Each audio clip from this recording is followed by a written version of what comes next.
Hay un número telefónico del 1455 si tú estás sufriendo de algún tipo de agresión o si conoces o has escuchado de alguna situación así cerca de ti. Para conversar de esto está justamente Margarita Rojo, está también Daniel Tapia, que se quedó, y por supuesto el testimonio de Valeria. Le mandamos un abrazo fuerte y por favor, Rodrigo, comienza toda esa conversación con Valeria, y muchas gracias también por su valentía. Adelante. Sí, claro, agradecerle a Valeria. Ahora, aclarar que hubiese sido sumamente valioso haber tenido justamente la versión del jugador de fútbol, ¿no? Del famoso jugador de fútbol, el 10 de Colo-Colo. Sin embargo, no aceptó, no respondió directamente, respondió su representante y la respuesta que vimos también a través de sus redes sociales. Sin embargo, contigo ha tenido conversaciones, por así llamarlas, luego de que tú comenzaste a denunciar este tipo de hechos. Son principalmente amenazas, ¿no? Sí, amenazas. Extorsiones de que si sigo con esto va a subir videos míos. Cosas así. ¿Videos sobre qué? No sé qué video. ¿Video de usted? No tengo idea. Pero él me amenaza con eso. Sumado a eso, tú lo comentabas en la nota, Valeria, hay una conocida polémica respecto de su relación con algunos personajes investigados justamente por narcotráfico. Estamos hablando de Lavando los Risas. Nosotros lo conversábamos, ese era uno de tus principales temores para hoy día tú entregar tu testimonio. ¿Tienes temor a que personas que lo rodean puedan llegar a afectar tu integridad? Gracias por lo de joven. No quiero... No quiere referirte a eso, no hay ningún problema. Ha sido complejo la conversación de estos días justamente con Valeria por todo esto que tiene que enfrentar, que no es solamente Rodrigo, lo que comentábamos recién, sino que además es... Sí, te escucha perfectamente. Bueno, Valeria, yo te mandé un abrazo, agradecemos tu valentía. No es fácil para ninguna mujer finalmente alzar la voz. Dicen que en promedio una mujer agredida se demora 7 años en pedir ayuda y realmente describir lo que le pasa y lo que le ha pasado. ¿Por qué tú decides dar una entrevista? ¿Por qué crees que es importante tu testimonio hoy en televisión y contar tu historia?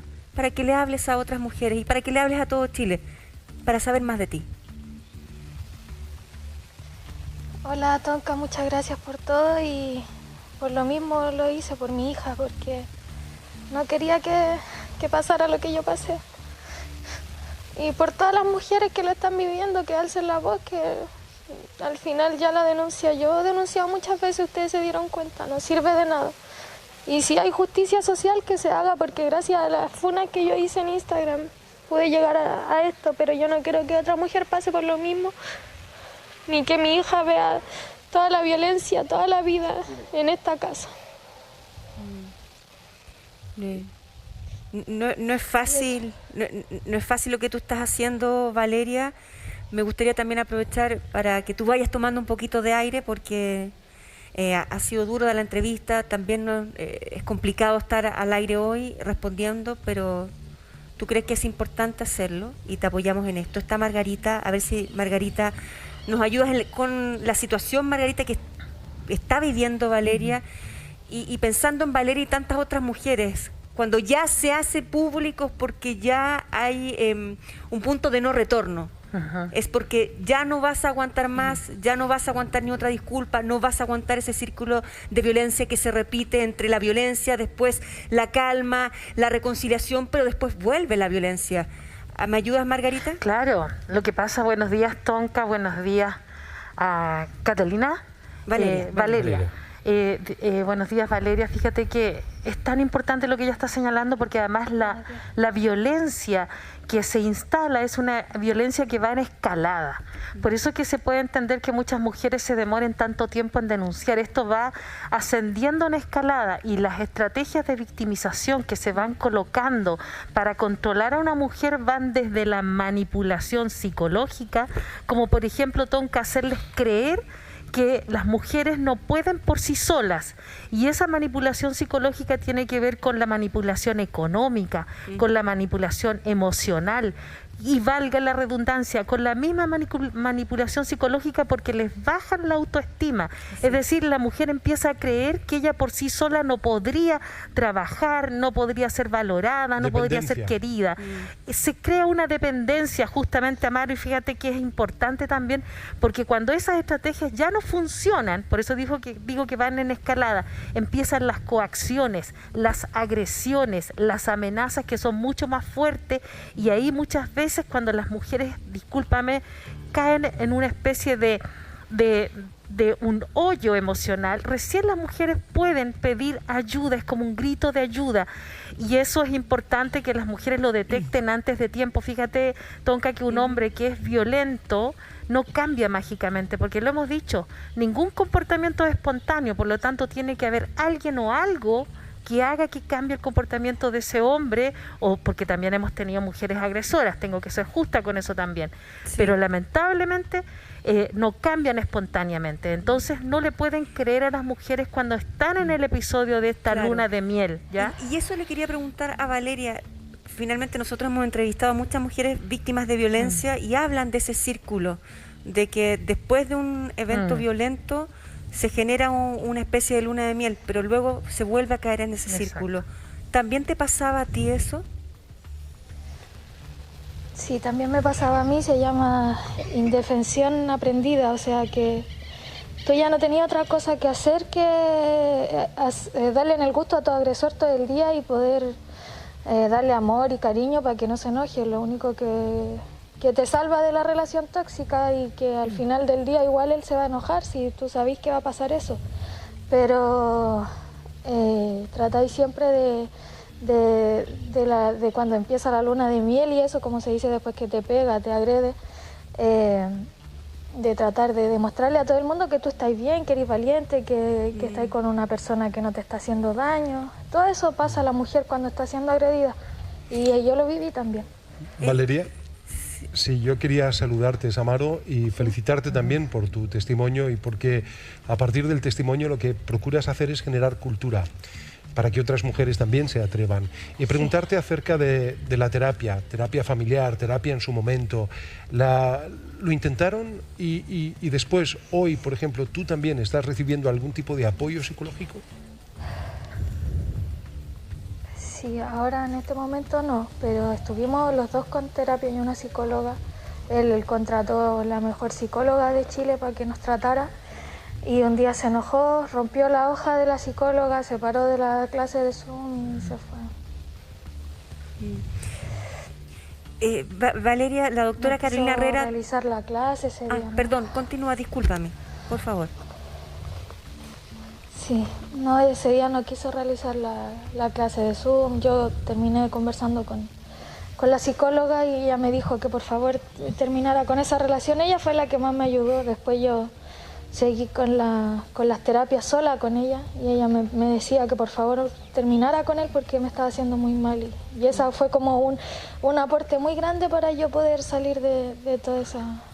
Es que además también, Valeria, si me permites, y le voy a dar la palabra a la doctora Herrera, pero si me permites, Valeria, hay un tema también de que uno después quiere rehacer su vida, vas a tener que relacionarte también con otros hombres y la aproximación finalmente termina siendo también a partir del miedo. ¿Cómo desalojar el miedo? Es una de las grandes interrogantes. Doctora Herrera. Sí, lo primero, buenos días a Tonka, Amaro, a Valeria, a Margarita y a los panelistas. Lo primero que uno ve es una mujer hermosa, joven, pero completamente emocionalmente angustiada, destruida, habla bajito, está, ¿cierto?, suspirando y llorando permanentemente, y eso a uno le da cuenta, ¿cierto?, cómo se ha destruido una personalidad, un ser humano en su emocionalidad. De verdad que Margarita dijo, la gente se demora como 7 años en denunciar, pero ni siquiera es como el 100% de la gente que sufre violencia que denuncia. ¿Y por qué no denuncian? Y yo creo que Valeria nos va a ilustrar en eso y nos va a confirmar que básicamente es por 3 o 4 cosas importantes. Vergüenza. Ella se casó, entiendo, cuando estaba como en cuarto medio, porque ya tenía su guaguita, y dice que podría haberse quedado sin nada, pero claro, si se ha dedicado solo a su casa, ¿qué bienes va a tener ella? Entonces, aquí hay una especie de angustia, de miedo. ¿Qué va a pasar con ella? ¿Qué va a pasar con su familia? El medio que lo rodea, independiente si es que en este caso hay o no vínculos con determinados grupos oscuros o lo que sea. Eso pasa siempre, el miedo a quedarse absolutamente solo. Valeria, realmente respira profundo, respira, tira los hombros hacia atrás, ya diste el paso más importante y ahora rearmarse, porque sí, tú puedes, ya lo hiciste. Ahora tú, tu hijita, no sé si es un niñito más, sí pueden hacerlo, pueden dejar atrás ese pasado. A propósito de lo que dice la doctora Valeria, tu red de apoyo, porque en un minuto dijiste que no querías que nadie se diera cuenta, que querías que para todos pareciera que tenían una linda familia y que estabas contenta y que te amaban y que tú también estabas teniendo una linda y con calidad de vida, una buena y calidad de vida. ¿Qué pasa con ese entorno? ¿Ellos se daban cuenta de lo que ocurría o no? Me decían que sí se daban cuenta, pero yo siempre trataba de defenderlo, de normalizarlo. ¿Qué te pasó ahí? No, me pegué, me tropecé, me caí, cualquier cosa. Eso era una. Lo otro era cuando se daban cuenta que era como más agresivo en la forma de hablar, y mi papá siempre me decía, ¿por qué lo aguantáis? Y yo le decía, no le pongáis tanto color, que no es para tanto. Y lo normalizaba siempre, o lo trataba de defender ante mi familia, porque creía que si lo acusaba o algo iba a ser peor para mí después en la casa. Claro. ¿Y cuál ha sido el veredicto de la justicia Como frente a esto? un bullying que uno vive, porque es súper difícil como levantarle la voz a tu agresor o poder tener algún tipo de valentía contra él. Yo creo que Valeria no te escuchó bien, Amaro, respecto de esa respuesta, y hay varios datos que aportar respecto de la investigación. Aquí hay denuncias desde el año 2010, hay condenas incluso por esas mismas denuncias. 2 de esas condenas fueron sustituidas por penas, por una pena diferente, claro, que se le llama de remisión, pero finalmente lo que hace es no lo vuelva a hacer, y finalmente entonces esta condena, además de otras garantías como no acercarse a la víctima, entonces queda hasta ahí. Es una condena finalmente, pero con una pena distinta. Hoy día, claro, con cautelares, pero además con una pena que no significó prisión, sino que además con unas penas distintas. Pero además hoy día existe una querella criminal que tú has presentado junto con tu abogado respecto de todos los hechos hacia atrás y de todas las personas que resultan responsables. Y un dato que yo quería aportar, porque estaba hablando la doctora de este círculo, ¿no?, de apoyo. Hoy día estamos aquí en una casa cuya ubicación no vamos a revelar, pero tú vas a tener que salir de esta casa, es lo que te han informado. Amenazas de su representante junto con él, amenazas de su equipo, de sus abogados, que si no salgo, que los matones van a venir, me van a echar, que esta casa supuestamente era de un representante de él, después que no, que después que era de Leo, después que a pesar de todo me iba a quedar como viviendo como arrendataria, que iba a quedarme en una casa de 200, 400 lucas, lo que me quisieran pagar ellos, y pero Valeria, siempre violentando disculpa, económicamente también. Tú en esa casa tampoco estás segura, porque finalmente me imagino que no estás tranquila a ninguna hora del día, a ninguna hora de la noche. ¿Tienes miedo? No estoy tranquila, no. Tengo miedo, y en cualquier parte que esté voy a tener miedo, porque él nunca en la vida me ha dejado tranquila. Y ustedes lo pueden ver en las mismas evidencias de la justicia. Bueno, nosotros, es importante hacer la aclaración aquí, que nosotros intentamos en varias oportunidades poder tener contacto no solamente con el jugador, intentamos también con su círculo de amigos para que le llegara el mensaje, con su representante, además con el mismo club, con Colo-Colo. Finalmente decidieron, por un lado, mantener la situación en privado, según lo que decía el representante, mantenerlo así por el cuidado de sus hijos, ese era el argumento para ser justo, y el club, por otra parte, no se había sorprendido con la noticia porque ya lo habían escuchado, pero finalmente sentían que no era el tiempo suficiente como para poder responder de manera adecuada. Esa fue la respuesta oficial y hay que consignarla para ser justo, porque aquí en esta historia es importante y por eso yo partía justamente del móvil diciendo eso. Sería sumamente importante escuchar la versión del jugador. Entendemos que hoy día está concentrado porque tiene, de hecho, el clásico del día domingo. Y es eso lo que a ti te ha tenido todo este tiempo en esta controversia, ¿no? De no tener respuesta de él, no tienes contacto directo, sin embargo te llegan incluso mensajes de amenaza de otras cuentas de Instagram también, me decías, ¿no? Sí, que me van a matar, que me van a venir a quemar la casa, que me van a... Pero esas personas no son identificadas, son mensajes anónimos. No son anónimos. ¿Y esa Carabineros o la Policía de Investigaciones tiene eso? ¿Esa información? No tengo idea, no. O sea, mis abogados sí las tienen que periciar. Yo creo mi teléfono tienen que... Ahora todo está con... El caso está con la PDI, la Policía de Investigación. Valeria, Raquel está con nosotros también. Y supongo que van a investigar de quiénes son. Perfecto. Raquel, ¿tú querías comentar Valeria, algo? buenos días, te mando un Pero abrazo y te felicito por lo valiente que eres. Escuché muy atenta tu testimonio, pero tú nos podrías explicar, porque varias veces te separaste de tu ex marido y cuando a él lo destinan a jugar a Brasil, vuelves tú con él y se van a Brasil. ¿Por qué tú volvías siempre con él? ¿Le creías las disculpas? ¿Le creías que no iba a pasar más esta situación, esta violencia? ¿Por qué siempre volvías con él?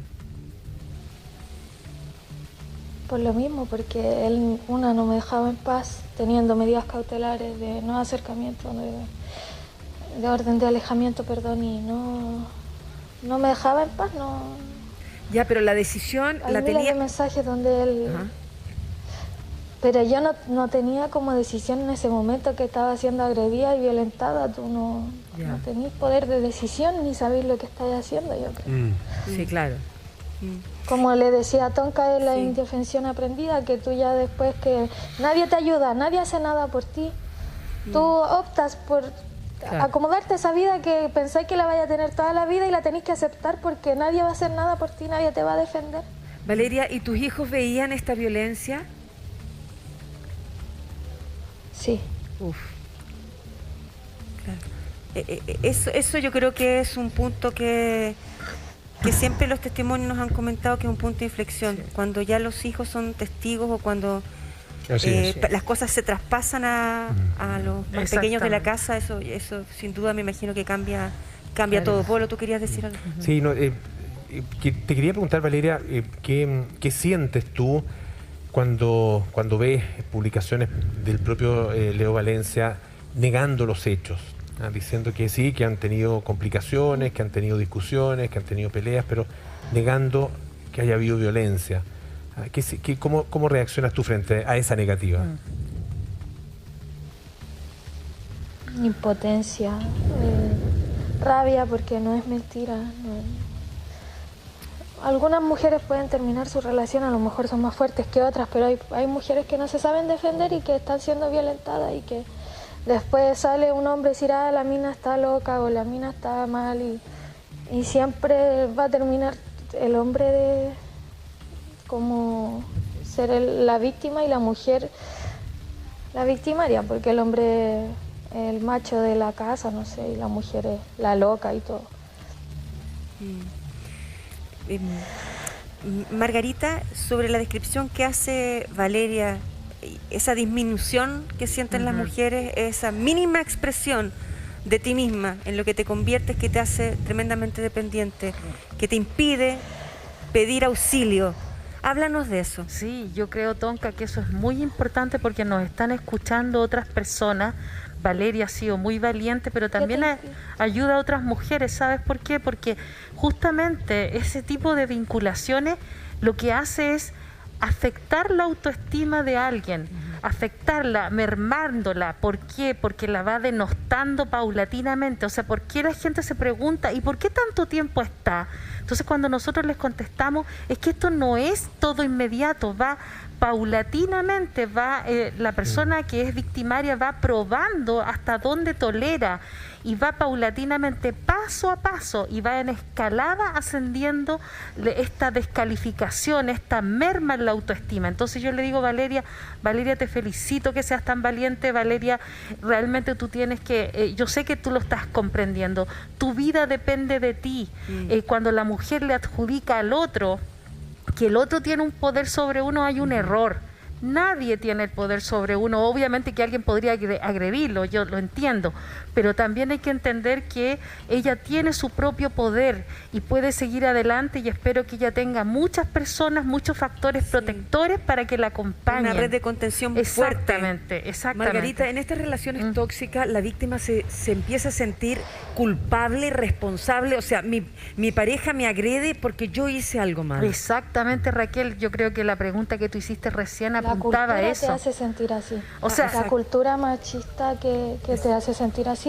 O sea, yo creo que es aprendido. La cultura no te deja defender. Yo creo, Valeria, que tú has dado en un punto. Hay muchas veces que las personas aprenden ideologías que en realidad no tienen que ver con el desarrollo humano, justamente que aprendan las mujeres, por ejemplo, que tienen que quedarse calladas o que las mujeres tengan que ser vulneradas y se sienten culpables y responsables. Yo creo que esos son mitos que ahora tenemos que desmitificarlos. No es así. No es así, y yo creo que es algo muy bueno lo que está haciendo Valeria, porque ayuda a otras mujeres. Sí, yo quería ofrecer un contrapunto, porque, a ver, si hay algo que ha quedado absolutamente claro en estas últimas semanas, en particular muy noticiosas, es que tenemos un problema en Chile de violencia de género. Y en el caso de justamente, ¿verdad, Valeria y de Leo, la justicia ya ha fundamentado los cargos de violencia intrafamiliar. Pero también quería preguntarle a Daniel, mentir también en Chile es gratis y sale gratis. Y lo que ocurre, ¿verdad?, es que a menudo también se invoca el tema de la violencia intrafamiliar, típicamente en rupturas de pareja. ¿Y sabes qué ocurre? Que tú puedes hacer los cargos que quieras y es gratis, no hay perjurio, no existe esa figura. Tal como tú señalas, efectivamente aquí en Chile no hay costo para la mentira, la calumnia, la injuria, no hay costo alguno. Y eso propicia que una situación tan complicada como es la violencia intrafamiliar se utilice. Pero haciendo abstracción de eso, recordemos que el año 2000... Pero es la minoría y no es el caso. El 2018 hubo alrededor de 113.000 casos de violencia intrafamiliar y el 2019 123.000. O sea, vamos en aumento. Y cuando Margarita señalaba que hay una secuencia, una cadena, significa que se pasa por etapas. Pero en la última estación de esta puede ser lamentablemente un femicidio. Recordemos que vamos ya en 24 femicidios este año, 46 el año pasado. Y 81 femicidios frustrados, pero esos son los números del Servicio Nacional de Mujer y Equidad de Género, pero hay otra entidad que tiene un número mayor, incluso que los 24 femicidios que llevamos a la fecha. Esos son los consumados y hay que agregarle, ¿cierto?, los frustrados. Pero aquí 81 femicidios frustrados, pero de hecho, incluso si no me equivoco, el Observatorio contra la Violencia de la Mujer tiene un número mayor de femicidios. Y Tonka, perdona, hay un volumen gigantesco y ahí estamos todos de acuerdo con lo no documentado, que es lo más preocupante y la razón por la cual también estamos dando esta noticia, porque efectivamente yo creo que el testimonio de Valeria cobra sentido por lo mismo. Exacto, ahí se tocó un punto de inflexión que es la cifra negra, que no conocemos esa cifra negra, pero eso es lo valioso de Valeria, que ella ha sido capaz de dar su testimonio. ¿Por qué? Porque este delito es súper complejo, porque se da intramuros, es decir, existe muy poca capacidad de la policía de detectar una situación intramuro a menos que la víctima o alguien lo denuncie. Por lo tanto, aquí viene la recomendación, el énfasis de la prevención en, primero, concientizar a las personas que tienen derechos, especialmente a la mujer, e internalizar de que cuando hay una situación de violencia intrafamiliar hay que denunciarla. No queda otra alternativa para que pueda el sistema operar sobre el agresor. Sí, Daniel, me va a perdonar, pero si Valeria hace la denuncia, ahora ella está temiendo por su vida y queda sola. O sea, ¿qué resguardo le da a la policía? Y la hizo Raquel, y Raquel toca el punto. ¿Cuántos casos no hemos escuchado de que se supone que la cautelar es que no se puede acercar el agresor a la víctima y se acercan igual y finalmente nos matan igual? Me gustaría preguntarle a Valeria, ahí quiero decir que hay algo que no estamos haciendo bien. ¿Cómo fue el comienzo de la relación? ¿Era un pololeo normal? ¿Él siempre fue un hombre agresivo o no? ¿O se detonó después en la relación? No, él fue un hombre agresivo hasta que yo quedé embarazada. Cuando yo quedé embarazada, él como tomó su control sobre mí. De mi primer hijo, a los 16 años quedé embarazada y lo tuve a los 17. Nació grave. ¿Ya? Cuéntanos. Mi primer hijo, y ahí él jugaba en La Calera en ese tiempo igual. Recién estaba empezando, porque cuando yo estaba embarazada él no jugaba a la pelota. ¿Ya? Él trabajaba en ferreterías, cosas así. ¿Ya? ¿Y qué pasó? No tenía nada que ver con el fútbol, porque... ¿Y qué pasó cuando tuviste tu primer hijo? Cuando tuve mi primer hijo, cuando la primera vez que me agredió... Finalmente tú dices que cuando quedaste embarazada y tuviste tu primer hijo, eso cambió todo. Eso cambió todo, porque él como se sentía poderoso sobre mí, o mi dueño, no sé. Y yo también vivía casi con él, porque salí de mi casa con él súper chica para acompañarlo en todo, y me fui a vivir a la casa de él. Y su familia, sus 10 hermanos, su mamá, su papá, son todos iguales a él. O sea, no existe otra vida, y yo viví eso, lo vi. Y también tenía una cultura y una vida que no era la mía, que yo también no... ¿Cómo era? ¿Qué podrías describir? No lo había vivido, pero como lo viví, lo normalicé. ¿Qué viste ahí? ¿Qué podrías describir? ¿Cómo era el padre de la madre de Leo? La agredía a ella. Para abajo los hermanos agredían a su esposa. Las hermanas se dejaban que los agredieran sus maridos. Entonces, imagínate, eran 10 hermanos, que era toda una vida así. Cuando había una fiesta, por ejemplo, los hombres estaban a un lado, las mujeres en otro. Imágenes también de esos encuentros y todo, que no se juntan porque son súper machistas, su familia es súper machista.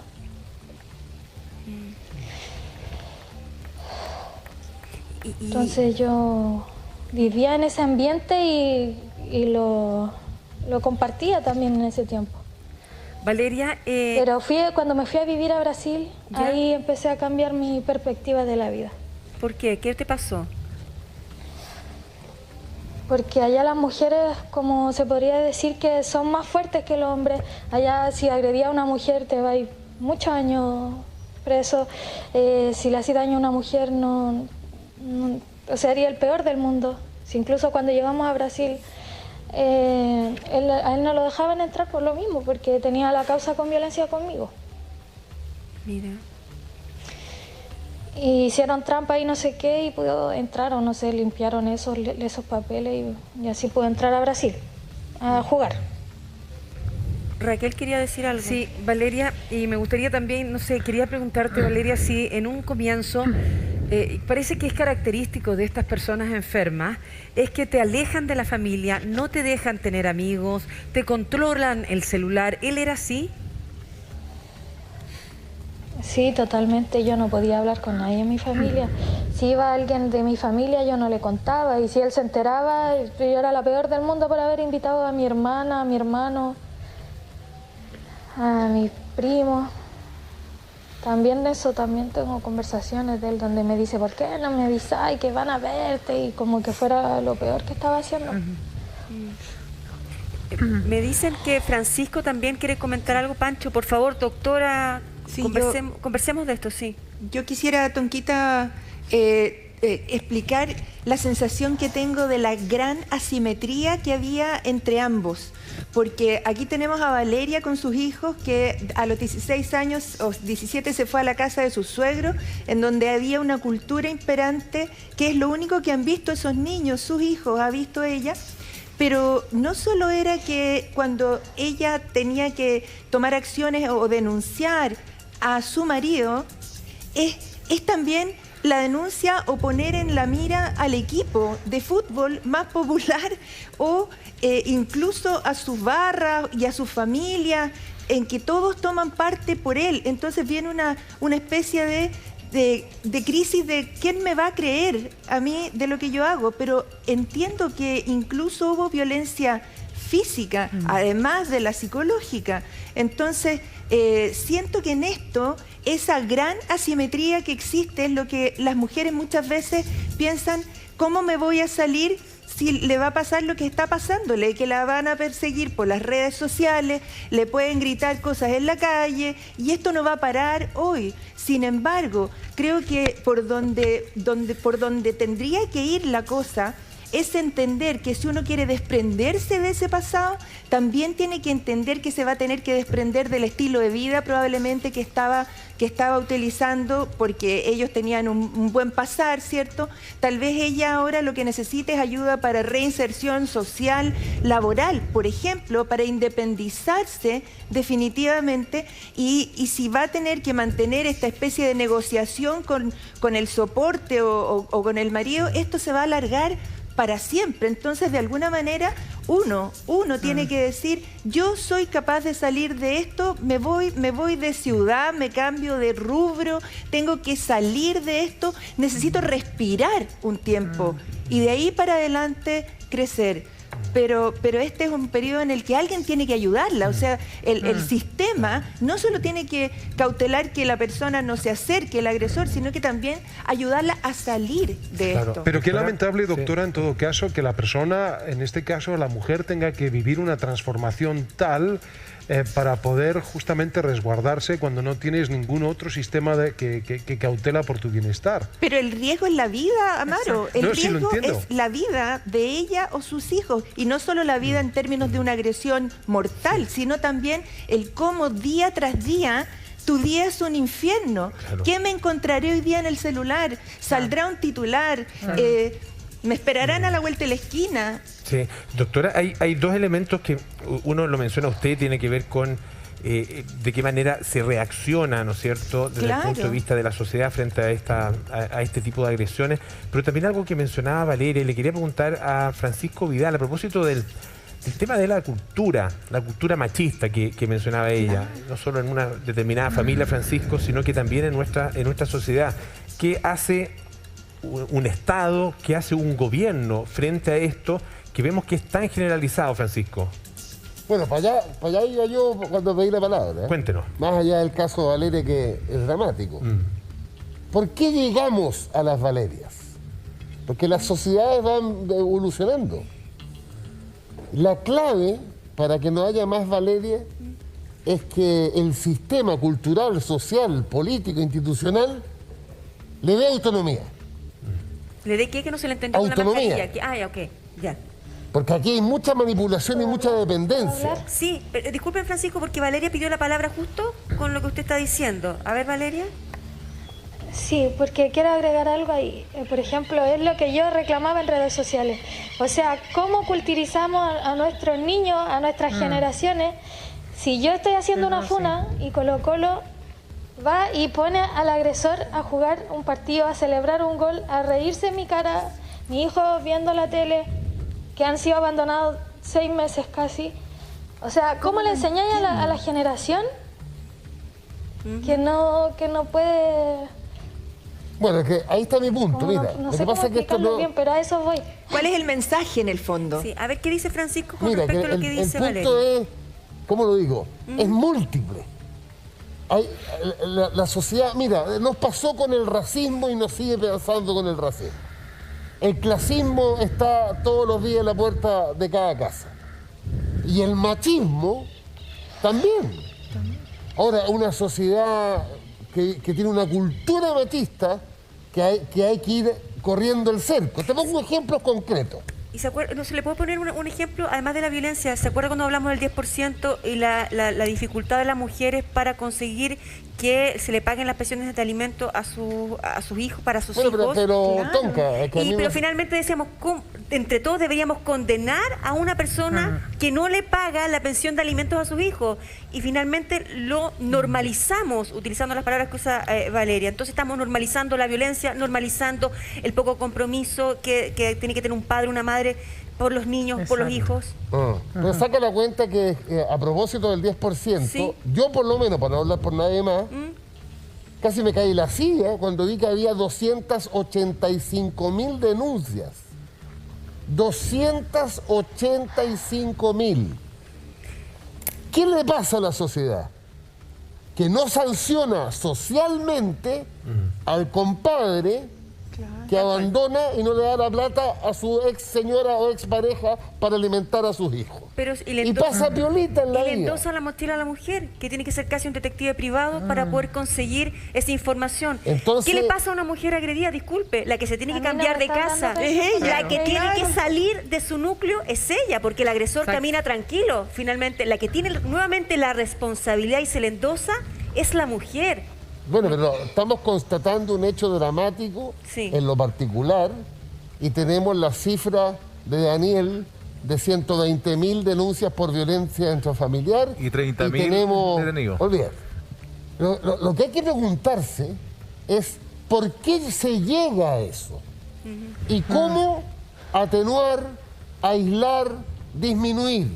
Y tú tienes una dimensión cultural que es fundamental. Tienes una dimensión social y económica y una dimensión institucional. Por ejemplo, ¿no les llama la atención a usted, yo le explico a mis alumnos, que en Chile, hasta 1934 las mujeres eran consideradas no aptas para votar? Sí, claro. Mira lo que hay detrás de eso. Ojo, y en 1984 se les dio el voto para las municipales, porque era lo menos importante. Recién en 1952... se les dio el derecho a votar por presidente y parlamentario. Pero más allá del caso, quiero que me entiendan. ¿Qué hay detrás de decirle usted mujer, por ser mujer, no puede elegir presidente de la República? Detrás de eso hay una minusvaloración, un fortalecimiento del machismo distorsionado. Ahora, todo eso ha ido cambiando. Perdóname, ayúdame. ¿Es correcto decir que hace unos 20 o 30 años atrás, si tú como carabinero llegabas a una casa porque el vecino decía que había mucho grito y tú golpeabas la puerta y salía el compadre que golpeaba y decía, no se me meta, pues? A propósito de eso, Francisco... Pero ¿cacharon eso, no? Sí, porque Valeria incluso también nos dijo, denunciar no sirve. ¿Cómo ha sido tu experiencia cuando denuncias y por qué sientes en tu experiencia que no sirve, Valeria? Ahora ya he notado un cambio, pero cuando yo era menor, siempre yo iba a Carabineros. Tranquila, si mañana se arreglan, si eso es normal, antes para la casa nomás y no, yo quiero denunciar porque me pegó. Sí, pero es que esa cuestión pasa en todas las parejas, así que eso era al principio, ahora no sé. Hay varias mujeres que yo he visto, varias funas, porque estoy metida en eso también siempre, y para apoyarlas y todo y darles consejos, que no se cansen, porque ahora tenemos todas que ya alzar la voz para que se haga justicia por todas nosotras que estamos sufriendo. Y veo que a veces los carabineros también les dice lo mismo, les dice, ya para que vaya a hacer la denuncia, si el medio show y mañana vuelven. Obvio que vuelven porque, como les vuelvo a repetir, era la indefensión aprendida la que está sufriendo la mujer agredida, que no puede salirse de esa relación tóxica porque el hombre... le hace bullying en toda la relación. Doc. Yo quería preguntarle una cosa, y aprovechando que está el abogado, algo que muchas mujeres puede que no sepan. Si en estos casos, yo te quiero preguntar, si quieres me respondes, Valerio, o no, tal vez no procede que lo digas al aire, pero ¿te casaste con separación de bienes? ¿O te casaste en comunidad de bienes? Porque eso también es un tema importante. Yo no me casé porque... ¿Me dicen a mí? Sí, yo no me casé porque Siempre estuvieron metidos también sus representantes en eso, que no se casara conmigo, que por ejemplo a ellos no les convenía tampoco porque tenían las posesiones en su poder igual como él y cosas así. Eso es súper importante. Eran los mensajes que yo recibía de estos mismos representantes. Es que igual tienes derechos. Tal vez podríamos conversar sobre los derechos de la pareja o madre de sus hijos, aunque no tengan una relación de matrimonio. Hay una convivencia prolongada. Ya hay legislación al respecto. Sí. Claro, pero los que tienen derechos son sus hijos. Obviamente, yo no sé cuántos hijos tiene Valeria, pero sus hijos claramente tienen derechos. Sí. Eso es sumamente importante de puntualizarlo. Pero la convivencia también por una determinada cantidad de años que son también da derechos a la mujer, y eso son 5 años si no me equivoco. Pero el principal derecho, yo entiendo, los hijos tienen que estar en la primera, como primera opción de la lista, pero Valeria tiene que tener derecho a vivir tranquila. Tiene que tener derecho a salir a comprar el pan si quiere a la esquina, tranquila, sin mirar para atrás pensando quién está. Tiene que tener derecho a mirar su teléfono celular y no recibir mensajes. Delivery. Eso, cuéntanos cómo tratas tú tu día a día y qué te gustaría que pasara, Valeria. Queremos escucharte a ti. De primera, cuando puse las denuncias, hablé con los porteros del condominio, por favor que no lo dejaran entrar, que estábamos en un proceso. Me dijeron que lo iban a dejar entrar igual porque él era el propietario, que mi nombre no salía en ninguna escritura, así que... Primero que nada, de aquí, del portón para adentro, no tenía protección. Apoyo de ellos 0. Y la directiva igual me dijeron que no iba a entrar en el grupo porque no tenía tampoco la escritura de propietaria y todo eso. Después, cuando me dieron la medida cautelar, la recibí como una semana después, ahí recién ellos me dijeron, ok, no lo vamos a dejar entrar. Y un tiempo después me avisa el caballero de la directiva que lo iban a dejar entrar porque se quería comprar la parcela de atrás de nuestra casa. Entonces que había venido como 3 veces a ver los terrenos y o sea, yo quedé así como, pero ¿cómo? Si hablé con ustedes, les mostré la medida cautelar, me dice sí, pero de aquí no hay 200 metros de separación, él puede vivir atrás de tu casa, así que lo vamos a dejar entrar las veces que quiera. Pero imagínate cómo quedo yo ante eso. ¿Puedo hacer un alcance? Sí, por favor. Sí, hay 2 alcances. Volver a la denuncia. El funcionario público tiene la obligación legal de acoger la denuncia. Él no tiene que argumentar absolutamente nada para que se derive esa denuncia al Ministerio Público. Lo otro es una inconducta y hay que erradicarla y hay que denunciarla. Así de sencillo. Lo segundo, efectivamente, como dice Valeria, las medidas cautelares que se aplican acá en nuestro sistema lamentablemente no tienen la fortaleza para impedir de que el agresor, ¿por qué? Porque se le deja al libre albedrío tanto a la víctima como al agresor de que denuncien un incumplimiento. Por eso que se hace necesario revisar este tema y poder buscar el apoyo tecnológico con el objeto de monitorear a los agresores para poder hacer cumplir las medidas cautelares. La tobillera, dices tú. O la muñequera también. Claro. Yo creo que ahí hay un tema y no sé, Margarita, ayúdame. Sí, perdona, Valeria. Como un tema de fanatismo también de todas las personas que lo quieren apoyar a él por ser de Colo-Colo, por ser un jugador reconocido, famoso, y uno queda también más todavía sin apoyo, pues sin una red de apoyo de nadie, porque todos van a apoyar al famoso, al que juega, al que hace goles, y sobre todo hasta por eso te daba el ejemplo de los porteros que deben haber sido bien fanáticos de él y querían apoyarlo pues en todo. Claro, y te sientes al final en un estado de indefensión, acorralada. Eso también tendría que cambiar también. Sí, yo quería hacer la analogía con Margarita, si es que te parece válida, para dar a entender un poco la situación de Valeria. Es casi como una suerte de secuestro, en el sentido de que una relación se va desvirtuando y pasa, ¿verdad?, a configurarse la figura de la víctima y victimario, ¿verdad? Y después tienes también esta sensación de cautiverio permanente en la que se encuentra Valeria, y de abuso permanente, no obstante él no esté en el mismo techo. Exactamente, porque no es necesario que esté físicamente, pero sí con algún elemento que lamentablemente pueda hacer llegar a ella, ya se sienten amenazas. Además, lamentablemente las víctimas como Valeria no duermen tranquilas porque siempre están preocupadas de lo que pueda ocurrir. Y esa programación ya se hizo. Entonces yo creo que esto, insisto yo, Amaro, que esto tiene que servir para que muchas mujeres tomen las decisiones antes, porque lamentablemente llegar a esta situación en la que está Valeria es muy complejo. Y yo insisto que deben recibir ayuda. Yo estoy de acuerdo con Carolina Herrera, que ella dice que además deben brindarle ayuda, no solo en la protección, sino que ayuda para que ella pueda salir adelante y no sienta esa dependencia, o que de alguna manera ella no va a poder cumplir con todo lo que tiene que cumplir, por ejemplo, para sus hijos. Eso es muy importante. Y volvamos al tema de la tobillera, o volvamos al tema de la pulsera electrónica, donde se tiene que controlar a esas personas, porque así como, o sea, esta persona que tiene este vínculo, yo diría un vínculo claramente, como tú dijiste, distorsionado, va a tender a volver donde la víctima, aunque le digan, aunque le hagan terapia. Entonces hay que controlarlo, necesita un trabajo mucho más profundo para poder controlar esa situación. Por eso te hago la analogía, porque es casi como el síndrome de Estocolmo, y al final, ¿verdad?, generas esa dependencia, la lesión de la autoestima, todo aquello. Claro, el síndrome de Estocolmo es un poco diferente, Amaro, no nos vamos a detener en eso, pero sí, fíjate que aquí justamente el victimario siempre va a buscar a la víctima.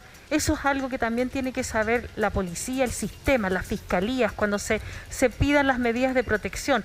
Y por eso es que tienen que poner este tema de las tobilleras o de los pulseras electrónicas. Fíjate que en otros países, yo me estaba acordando y lo hemos comentado otra vez, inclusive con Tonka, en Australia, cuando una persona agrede a su pareja, y ya por segunda vez, fíjate que no se les da cárcel, pero si en segunda ocasión lo vuelve a hacer, la cárcel es efectiva. Inclusive las penas están destinadas. O sea, si él vuelve a agredir físicamente a su expareja, ellos pueden cumplir condenas de 5 años hacia arriba. ¿Qué pasa cuando esa persona tiene un rol social relevante en el día a día, en la ciudadanía, como lo que expresa Valeria? ¿Qué pasa cuando es alguien que es admirado, puede ser líder en un medio de comunicación, él es un jugador de fútbol? Las cosas cambian. ¿Cómo debería actuar también el entorno? O sea, yo creo que los que tienen que ser objetivos acá son las fiscalías, y claramente que los auxiliares de la fiscalía son las policías, porque me parece Mike Tyson, me corrigen ustedes también, que era un agresor. Fíjate que hay muchas personas que son populares, que tienen rasgos muy narcisistas y se creen como dueños del mundo, por lo tanto van a utilizar eso a su favor. Pero aquí quienes deben ser objetivos son las instancias judiciales. O sea, no se deben dejar seducir si hay una figura pública o muy seductora, muy encantadora, para ocultar que está cometiendo un ilícito. ¿Me permites una sugerencia también? Hay algo interesante, ya que tú citabas a Australia. En el mundo anglosajón se está examinando hoy en día también el tema de que las mujeres que han sufrido este tipo de violencia y vejámenes, a la hora de testificar, no tengan por qué estar compareciendo frente a sus agresores, porque reviven el trauma. Y eso es algo, no sé, Daniel, si quieres, ¿verdad?, pronunciarte al respecto, pero me parece que es muy constructivo y quizá en Chile debiera examinarse. Se hace un fuerte énfasis en lo que es la revictimización. Uno no los quiere ver nunca más. Claro, pero yo vuelvo sobre ese tema y sobre lo que dice Margarita. En la medida que el sistema, no solamente el sistema policial y penal funcione, sino que el sistema social, el empleador también puede tomar medidas administrativas que surtan algún efecto sobre la persona, porque si no se crea el sentimiento de impunidad. Es decir, yo tengo una causa penal, pero en mi vida particular, ¿cierto?, sigo funcionando de la misma forma. Entonces, en la medida que toda la sociedad aísle, controle, fiscalice y le aplique medidas, vamos a tener a alguien que podría... Sanciones socialmente. ¿Perdón? Sí. Y sanciones socialmente. Y eso es la cabeza masiva. Y me sumo a ti, Francisco, porque en realidad yo creo que aquí hay un tema educacional importante, Francisco. Acá realmente quienes educan a los jóvenes, a los niños, tenemos que educar siempre hacia el respeto. Debe haber un respeto mutuo, no podemos entender esta escalada de agresión. Fíjate que estas conductas son aprendidas porque son sociales, entonces tienen que aprender a enseñarles el respeto a la mujer, la valoración, y no solo a la mujer, entre sí mismo y a los otros. Si tú te valoras a ti mismo, también vas a valorar al otro. Yo creo que eso es un elemento que se debe trabajar también en la cultura, porque las discursividades, como dijo Francisco, claramente las ideologías influyen.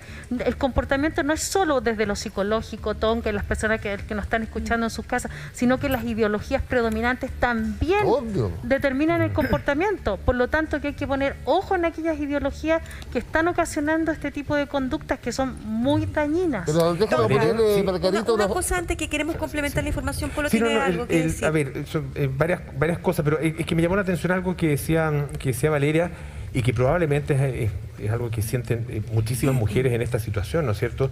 Tú decías, Valeria, uno no quiere verlo nunca más, pero claro, tienen hijos. Claro, sí. Y tienes necesidad en muchos casos de tener algún tipo de contacto. ¿Tú has tenido ese contacto en último tiempo después de tus denuncias? Si es que ha existido. ¿Nada? No. ¿Y a él no le fijaron régimen de visitas? A sus hijos. Hubo otro problema también por pensión, porque me debía 33 millones de pensión. Y la fiscalía le retuvo el dinero desde su cuenta, 24 millones. Ahí, ese día, él también llamó a mi abuela súper enojado, amenazándola que me iban a venir a sacar de la casa, que me arrancara con la plata y me fuera, y que esa plata yo no la tenía en mi poder, está en proceso con la fiscalía todavía. Pero esa plata no es para ti, esa plata... Y él creía que yo se la había... Esa plata no es tuya, esa plata... No, pero él creía que yo se la había quitado, ¿me entiendes? Claro, yo te entiendo absolutamente. Y él quería venir a agredirme. Al otro día mi abuela terminó con parálisis facial por todas las agresiones que le dijo ese día a él en la noche. Se asustó tanto, nunca lo había escuchado tampoco así, ni tan agresivo. Valeria, Polo quiere decir sí, antes, disculpe, sí, Polo. Sí, antes, doctora, quería... a ver, yo lo había mencionado hace algunos minutos, ¿no es cierto? Una respuesta que dio Leo Valencia cuando se hizo la primera publicación, ¿no es cierto?, por parte de Valeria. Y en esos días él publicó lo siguiente, voy a leer de su Instagram. Está también ahí ese titular, ¿no es cierto?, de El Dínamo. Y dice Leo Valencia en esta publicación: en los últimos días he leído en diversas publicaciones que ha realizado mi expareja Valeria, empleando sus redes sociales, intentos claros de perjudicar mi imagen mediante información falsa ante la opinión pública y los hinchas del fútbol. Me habían contado que ninguna separación es fácil. He comprobado que son momentos muy difíciles para todos. Existen discusiones y peleas, por supuesto que sí. Negarlo sería absurdo. Pero de ahí a inventar las mentiras que se están diciendo hay una distancia enorme. Esto me provoca mucha tristeza, pues parece que Valeria ha olvidado los años de feliz convivencia que mantuvimos junto a nuestros hijos, incluso en el extranjero. La justicia de nuestro país, en la que creo firmemente, se está ocupando de desacreditar una a una todas estas mentiras, y pido a todos esperar a que en los tribunales se aclare todo antes de emitir un juicio. Por respeto a mi familia y en especial a mis hijos, que son lo más importante de mi vida, prefiero no responder a esas publicaciones, manteniendo esta separación en el ámbito de lo privado. Solo quería manifestar esto por respeto a Colo-Colo, mi club, a sus millones de hinchas y a todas aquellas personas que se han sorprendido con estas informaciones. Un abrazo a todos, dice en esta publicación.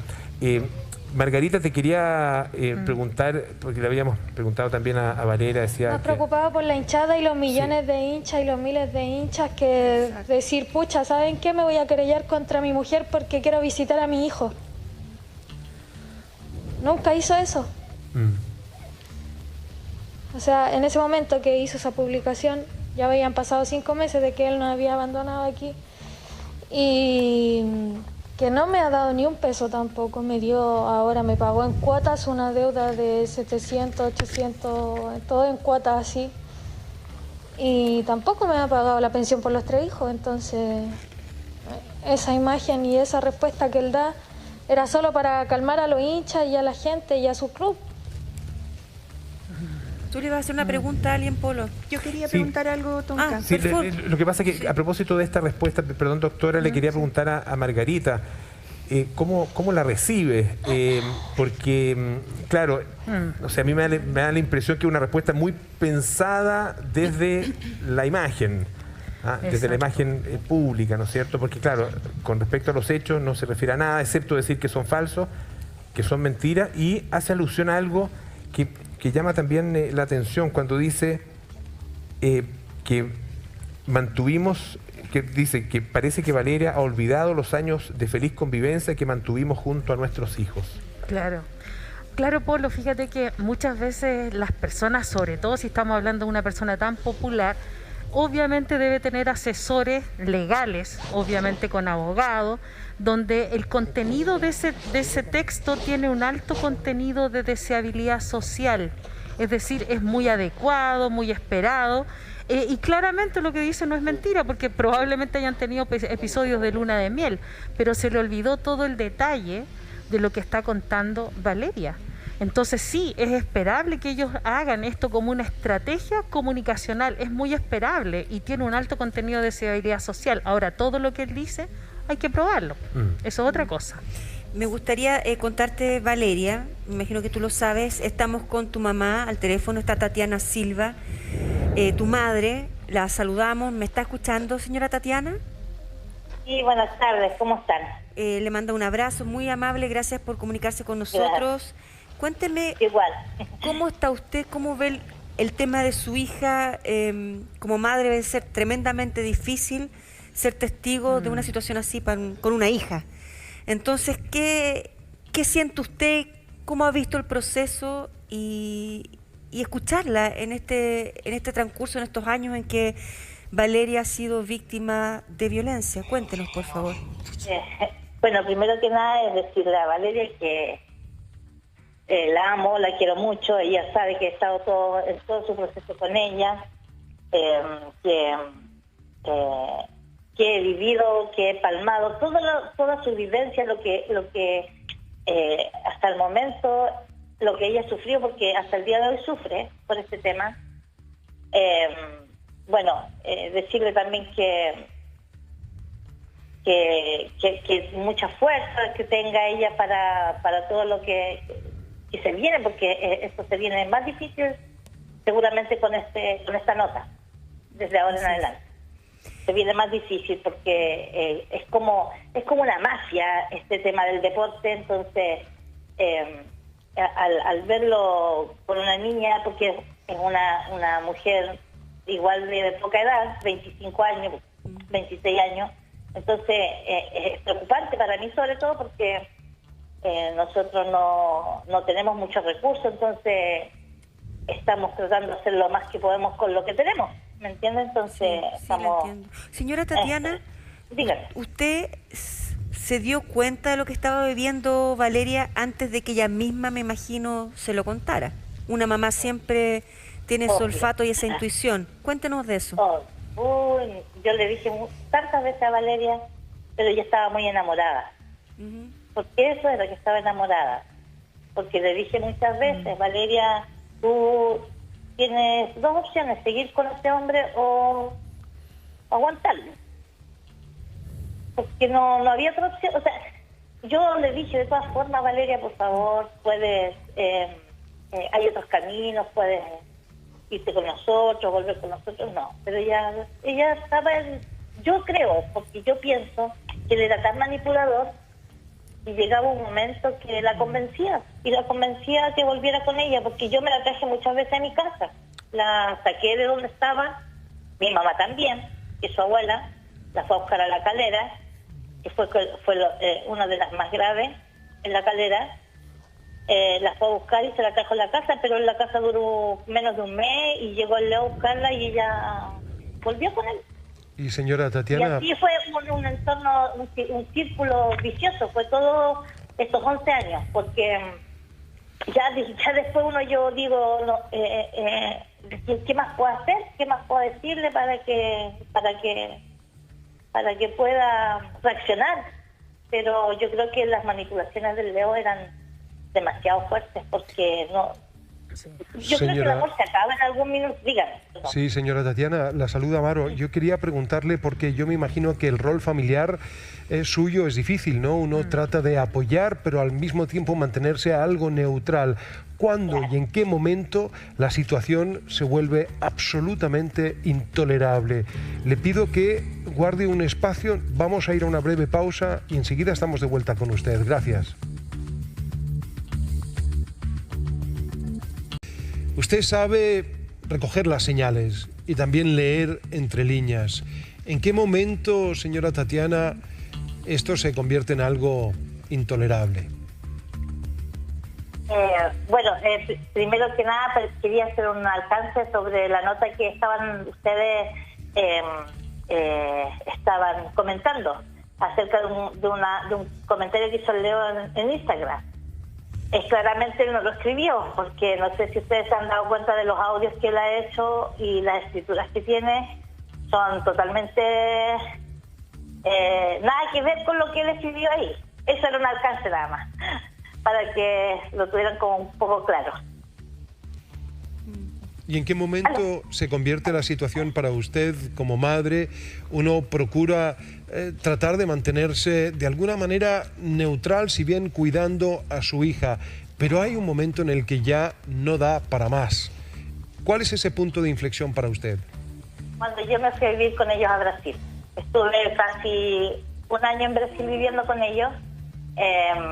Era insoportable, era insostenible la vida con ellos, porque yo más encima me estaba haciendo parte de su vida, porque la Valeria me estaba haciendo parte de esos momentos.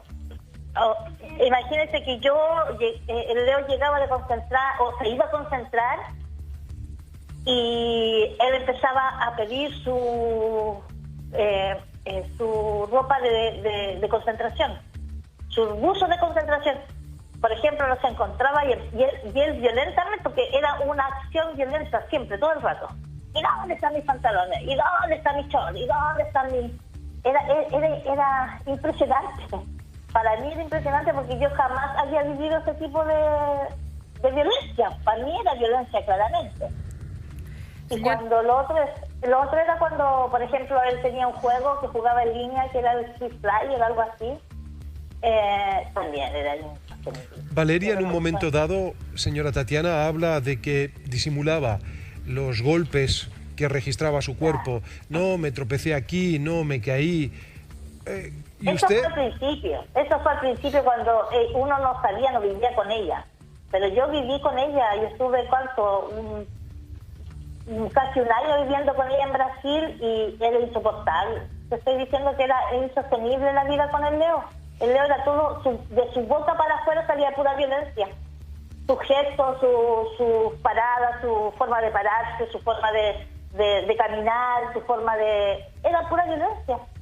Y ahí fue cuando a mí me detonó, y yo le dije, que yo, Valeria, yo no aguanto más esta situación, yo me voy para Chile, porque no soporto a tu marido.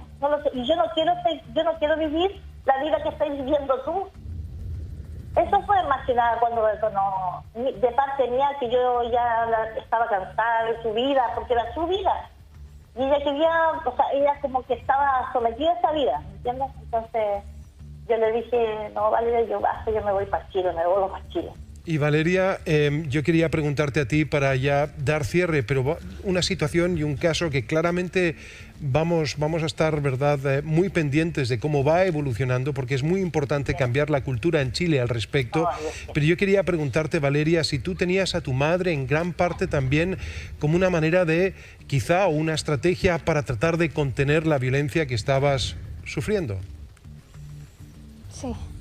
Sí, yo le pedí por favor a él, porque él no me ayudaba con las tareas del hogar nunca. Él iba a tomar un plato de la mesa, llevarlo a la cocina. Eso era una cosa que él nunca en la vida iba a hacer.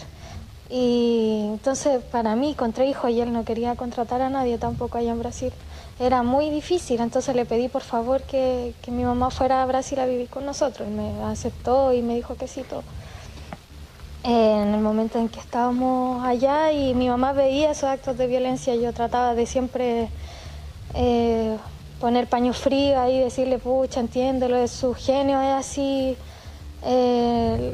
Él es agresivo por todo lo que sufrió, por todo lo que vivió antes, y siempre victimizándolo ante todo y antes de todos.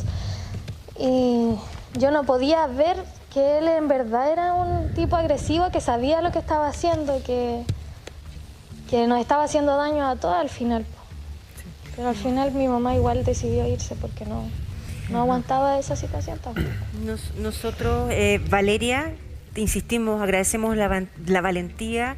Como bien dice tu mamá, la señora Tatiana, esto puede cambiar las cosas, esperamos que sea para mejor, esperamos que tenga que ver con protección para ti, que tenga que ver con protección para tus hijos, con calidad de vida para tus hijos y para ti.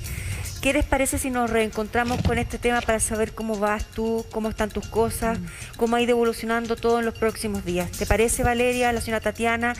Y agradecer también nuevamente tu valentía y saber cómo sigue tu historia y cómo te podemos seguir apoyando. Mucho ánimo. Tú tienes el contacto ahí de Rodrigo, lo que tú necesites para volver a tomar las pantallas del programa y del canal. Por favor, cuenta con nosotros. Sí, me parece perfecto. Igual quería agradecer al equipo del Desconcierto, sobre todo a Sebastián Palma, que hizo una nota que la puedan ir a ver, por favor, que ahí sale toda mi historia. Y tuve una conversación bien amena con él y tranquila, y ahí puedes poner todo mi caso, así que igual los que quieran saber más de mi historia, ahí está. Perfecto, te queremos agradecer, te mandamos un abrazo fuerte, mucho ánimo, y vamos a estar pendientes de cómo continúa tu caso, porque tu caso también se repite hoy en Chile, se multiplica en Chile. Así que gracias, Rodrigo, y nos reencontramos con esto en los próximos días. Ánimo. Gracias, señora Tatiana, también, que estuvo al teléfono. Amaro.